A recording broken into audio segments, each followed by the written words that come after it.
Welcome to Parenting Teens, the podcast where we navigate the ups and downs of raising teenagers. As founders of Ramp Nutritional Products for Teens, we're real parents going through the same challenges, and we bring on experts to offer unique insights and inspiration. Join our community and know you're not alone in your struggles. Hello, everybody, and welcome to the Parenting Teens podcast. My name's Annie. I'm here with Simona, and we are so excited today to share our wonderful guest with you all, Maia James. So before we put our special audience question to Maia today, I want to tell you a little bit about Maia and why we think she's the perfect person to talk about this juicy question. So many of you, I'm sure, will be familiar with Maia. I know I was. It's been many years that I've been familiar with her website, Gimme the Good Stuff. But Maia is the founder and president of Gimme the Good Stuff, which you can find at gimmethegoodstuff.org. This is a free online resource and store that really gives busy parents peace of mind by helping them easily navigate the confusing world of natural products. And I think we can all attest to it is a wild west out there when it comes to natural products. So definitely want to hear Maia's insights there. Maia did grow up in Vermont in a household without a TV or microwave. And her family followed a vegetarian organic diet and eschewed, that's a hard word to say, most Western medicine.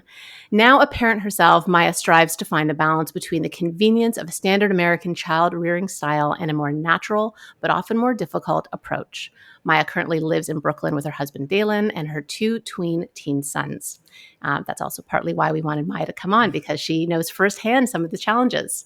I also want to mention that Maia has written for or been mentioned in a variety of publications, and this includes the New York Times, New York Magazine, and the Huffington Post, and has appeared in numerous times as an expert on the Dr. Oz show. So thank you so much, Maia, for taking time out of your busy schedule to join us. We're really excited to have you on today. Thank you. I'm so glad to be here. Yeah.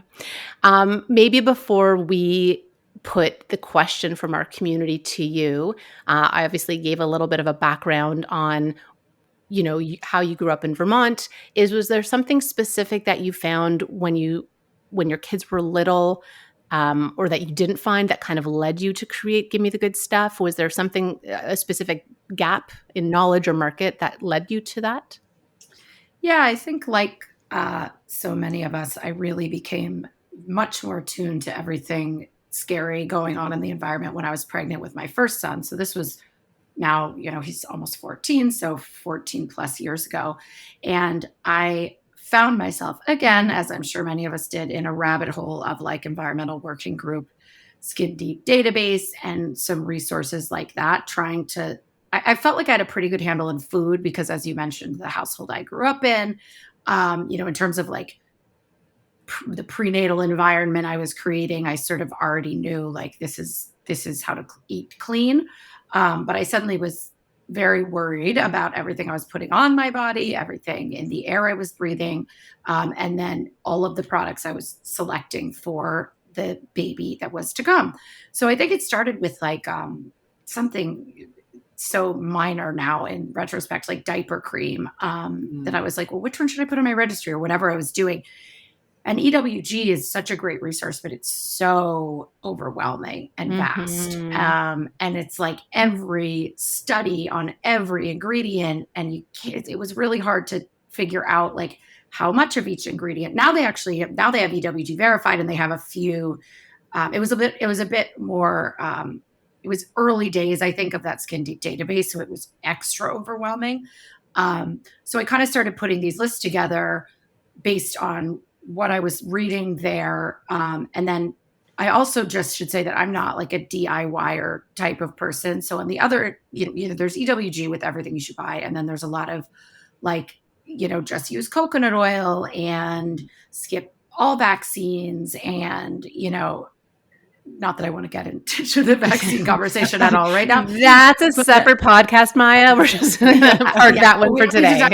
But I'm just describing kind of there's the very like get Johnson & Johnson's. And then there was this other side that I knew was not me. I was like, I'm not going to start making my own stuff. And I live in New York City. I'm not going to like go live in the woods and do everything myself, which was actually closer to kind of what my parents had done. But that was not at all realistic for my current life, nor was it something that necessarily made sense to me. Like I really wanted the science, and that's what I loved about EWG, is that it wasn't, it felt really like carefully researched, but at the same time, it was so overwhelming. So that's sort of what led to me compiling these lists. It was like, okay, I've done enough on this ingredient and that ingredient to sort of feel like I understand which of these products are just like greenwashed, because I learned very quickly you can't just walk into the health food store and pick things off the shelf and trust that they're as clean as the label declares them to be.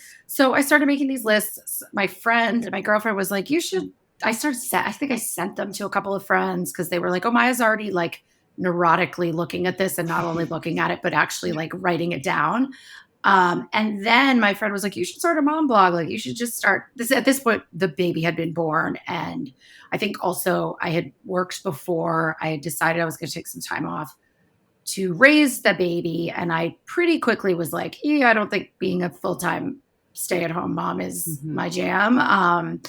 So I think there was probably a little bit of like, not create. It wasn't the most creative endeavor, but like I needed something else to do. So I was like, okay, I'm going to start a website. And then it just grew pretty organically from there. The rest of my family is now involved. My parents handle customer service. We opened a store at some point to sell some of the products we recommend. So yeah, it just really grew naturally from there. I don't think I set out at all to start a business. There was definitely no revenue stream in place when we started. We started doing some like little affiliate links with Amazon and to monetize it in a really tiny way. But it's really been the content first from the beginning. Like that's the bread and butter of what we do, is trying to simplify this maddening process of just picking the good stuff. Yeah. Yeah, what I've always appreciated, so I mean, I guess both Simona and I, if I can speak for you, Simona, have sort of known about your website since probably 2014, 2015, if that makes sense. Yeah. And I think what I've always appreciated about it is like it's curated, right? So like you said, there's some websites where there's just like an overwhelm of information, and I think you have done a really great service in terms of distilling the information for your audience and just really bringing like, the key takeaways for the busy parent, which I think is probably part of, which makes it really accessible, which is really helpful because like you said, there's the extreme of the DIYers, and then there's people who want to feel good going into a store and picking something off the shelf and sort of getting that like shortcut to what are my top 3 options. Yep. And the good news is there's a lot more now than there was when we started, which is good and bad. It means that the top 3 is now a lot harder to come by, because I'm like, actually, look at this. There's still plenty of greenwash brands, what we call sneaky stuff, but there's a lot in the good stuff category. And I think, consumer demand really speaks to that. Like even mainstream brands I see have taken out so many of the ingredients that in the early days of this, I was having to be like, look for this. Now I'm like, you don't even like, nobody has this in it anymore. Even the big name brands you're going to find. So that's true. That's a positive change. Yeah. It's been such an evolution. I know in the early 2000s, I was the buyer for Whole Foods for 5 years, and it was in the vitamin and body care section. And it was like a struggle, right? It was like, we just want, like, we need more products, like we need more brands, like, and it was so, and then we had to look at everything, and, we really had to be curated. And then as the years went on, it was like, oh my gosh, there's so much choice. We can't take everyone. Yeah. And the evolution has been amazing. Oh, so you really know it well then. Yeah, that's exactly it. Because I know Whole Foods has like a set of standards, like nothing will have this. So I'm sure you've seen that. And that's I think because people are demanding it. So it's awesome. Yeah, absolutely. So maybe kind of jumping from what we're talking about, but I also want to mention, and we kind of right before we started recording, I think I said like, I don't want to sound like a creep, but we kind of feel like I know you, or like, we kind of alluded to that. But again, like I follow you on social media, and I know sometimes you'll post stories about with your family, and you'll talk about eating out. And so I think there's also this place of, good, sneaky, or not good stuff, or maybe you call it bad stuff. I forget. Apologies, I don't remember. But then there's also reality. And then there's sort of like what we strive for and how we kind of want to hold the standard we want for our households. And then there's being on a road trip and stopping at a drive-through and that. And I do appreciate how you also disclose that or share that. And it's not all like, it doesn't seem, at least from, from a voyeur's perspective, like there's shame there. Like, you're also just in reality about like kids do stuff. And I guess that kind of leads us in probably to the question we got from our audience. And maybe if I can turn it over to you, Simona, to ask Maia, because it kind of is what we wanted to talk to you about. Yeah. Ideal meets reality. Yeah, exactly. Okay, so the question is help. When my kids were younger, I was pretty mindful about buying good stuff. Now I feel like I've lost all control. This is very relatable. How can I get my kids to use more non-toxic products? It's funny when I hear this question, I think about, I have 2 little boys and, and I think like their friends as they age up to teens, it's like, we've got the Axe body spray and we've got all this stuff. And it's like, only Axe. I know. What is it? I know. I don't understand. Yeah.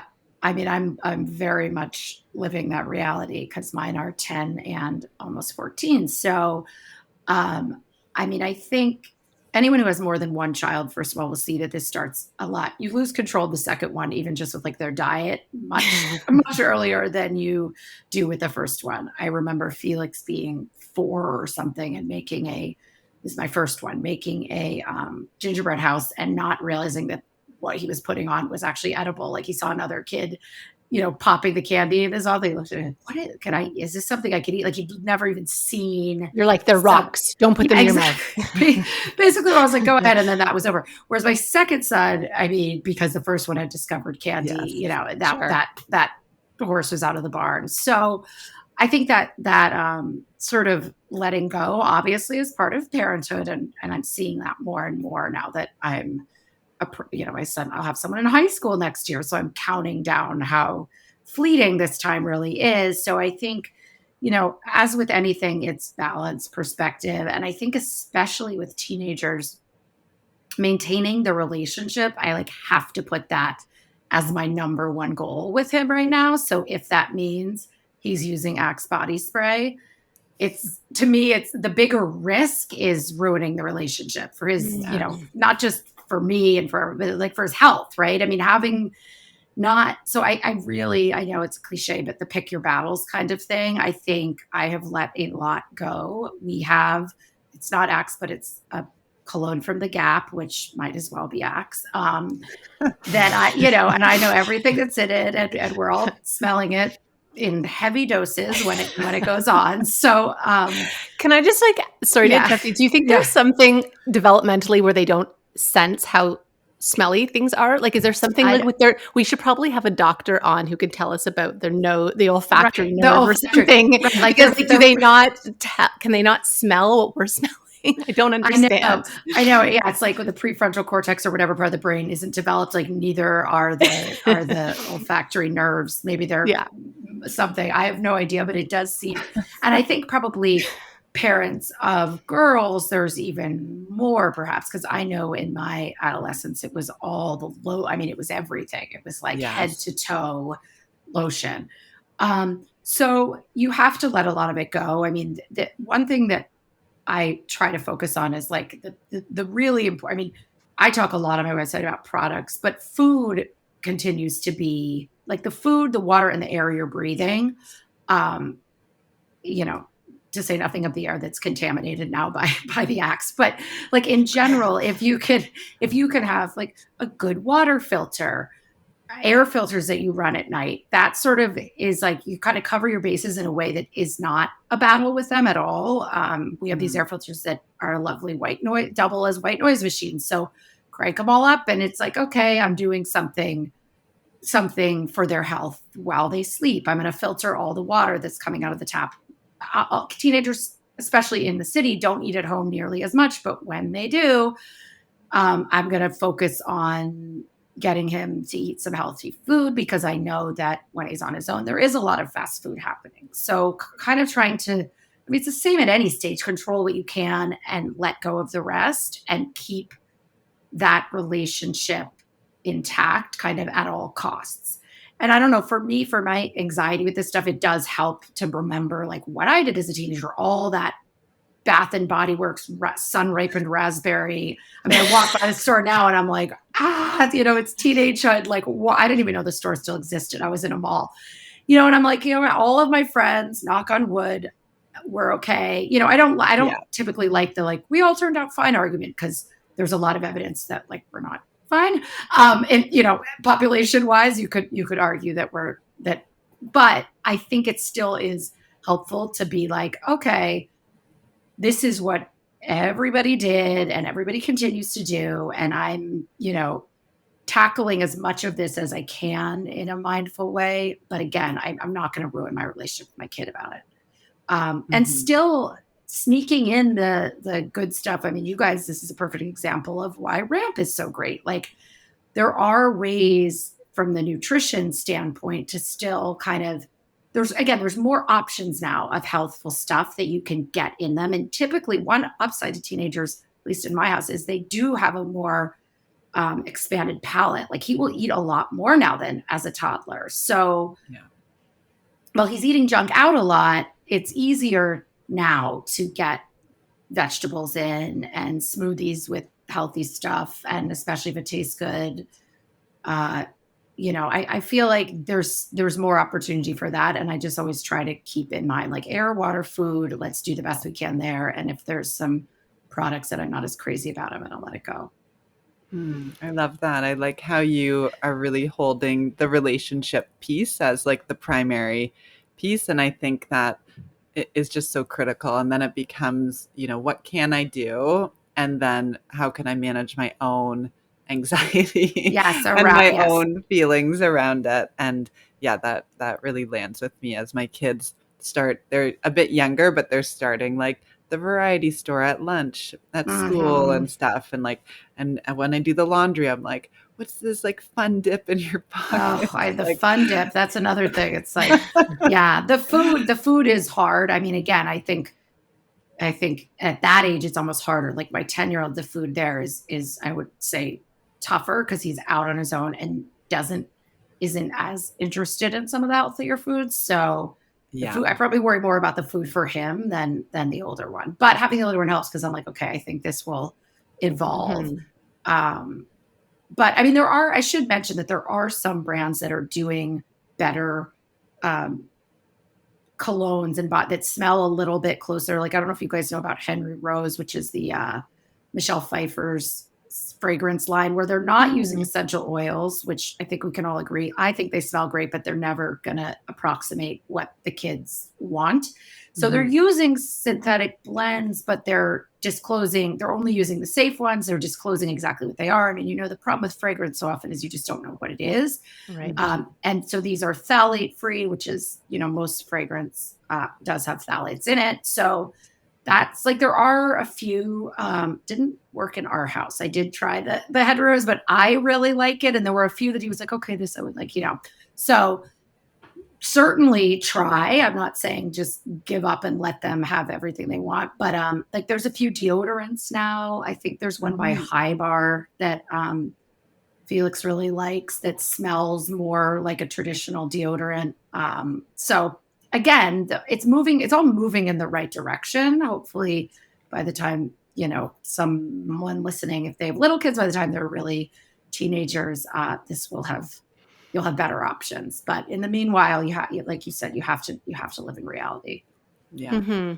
And I think that you can never really go wrong focusing on those fundamentals, like air, water, food. And like you said, acknowledging that they're eating out a bunch, but just, you do what you can. And like, they might always not eat the broccoli, but you make the broccoli. Just like when they were little. Yes. You make it, you put it on the table, you keep putting it on the table, you keep putting it on the table, and hopefully one day they take one, or you put it on their plate and they eat it or they don't. So I think that it's like that tension between letting go and not trying to over control it, and then also modifying the things that you can, which like you said are those, I love that, like the water, the air, the food. It's it's like literally all you can control, to an extent, the food, of course, but I think it's great. Yeah. We love our air purifiers, and I just think they're so critical.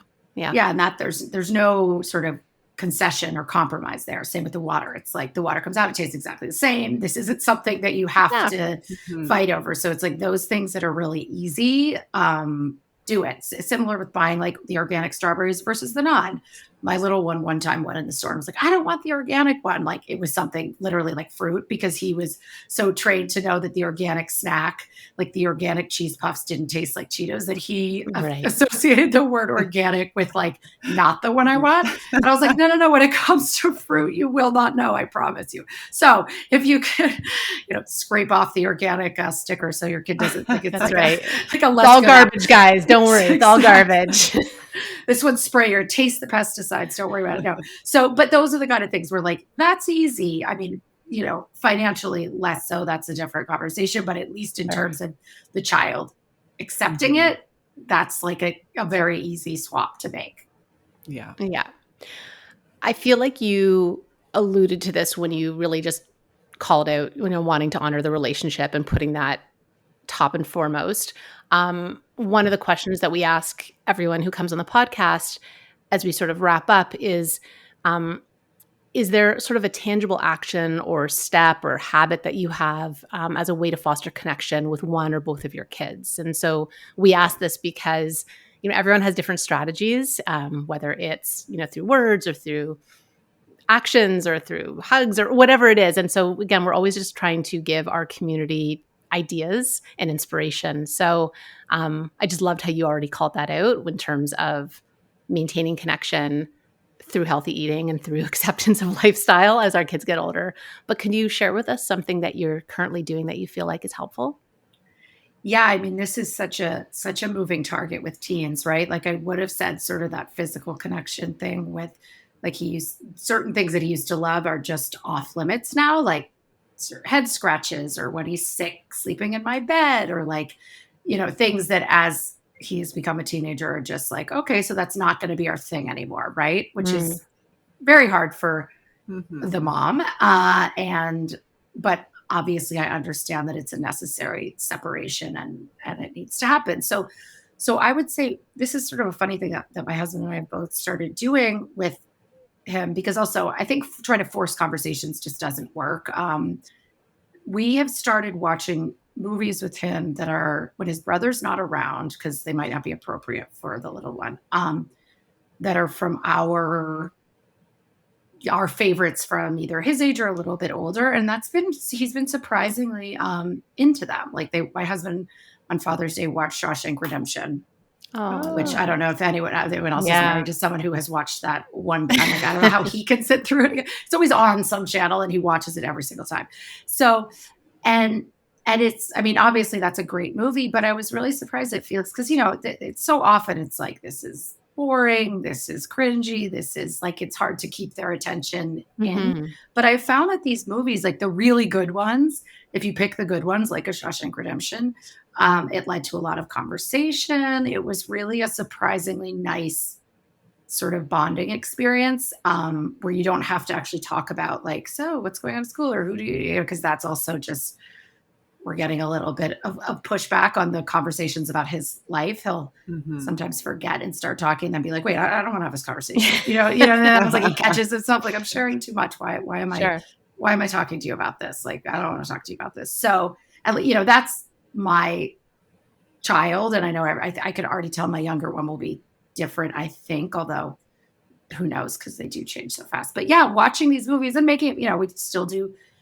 candy and popcorn and stuff and try not to make a big deal out of that. Like, oh, we're going to have a movie night. It can't be a big, tonight's our special movie night, because that also is a turnoff. I was like, so it's treading very carefully. But then after, we have had some really good conversations, especially that movie in particular led to a lot of really nice conversations. And you get to see who they are and how they think about the world in a way that maybe you're being a little bit shut out of as peers become the central focus of their lives and parents become less so. Yeah, I love that idea. Yeah, but I totally hear you. You have to be like not too interested, or else they're really not into it. You have to sort of just be like casual. I mean, it really is like navigating a, it's like hard to get. It really feels like this thing of like I truly sometimes, again, on a movie thing, find myself, like trying to get closer. Like it's this, like maybe if I just put my hand here, he won't notice that I'm like getting leaning in, all the things that you're just like, geez, this person who used to be on me like glue, always, which is such just parenting, man, right? You're like, what happened to that? When I used to be like, I need my body to be my body, get off me for a second. Now I'm like, please. Yeah. So it is a trip. It really is. Yeah. So, Maia, for people who want to learn more about your work, your shop, maybe I know you have a lot of really wonderful guides that are super helpful for parents, especially new parents and parents of all stages. Where can people find you? Website address, socials? How do you want people to connect? Yeah, we are on Instagram at Gimme the Good Stuff with one F because we ran out of space. They wouldn't let us do both, but you'll find us. And Facebook at the same. And then you said in the beginning, GimmeTheGoodStuff.org is our website. And right at the top, there's a guides menu item option. So you can look through all of the guides that we have created, and hopefully you will find them not too overwhelming, even as we have so many more great options to choose from. That's so great. Awesome. All right, everybody, definitely check it out. Thank you so much, Maia. We really appreciate your time. Thank you, guys. Have a good day. Thanks for tuning in to Parenting Teens. We hope you found today's episode informative and helpful. Don't forget to subscribe so you never miss an episode. If you want to dive deep into teen-related resources, visit our website at drinkramp.com. Do you have a teen-related question? Drop it on SpeakPipe at speakpipe.com/parenting teens. As always, we're here to support you on your parenting journey. Until next time.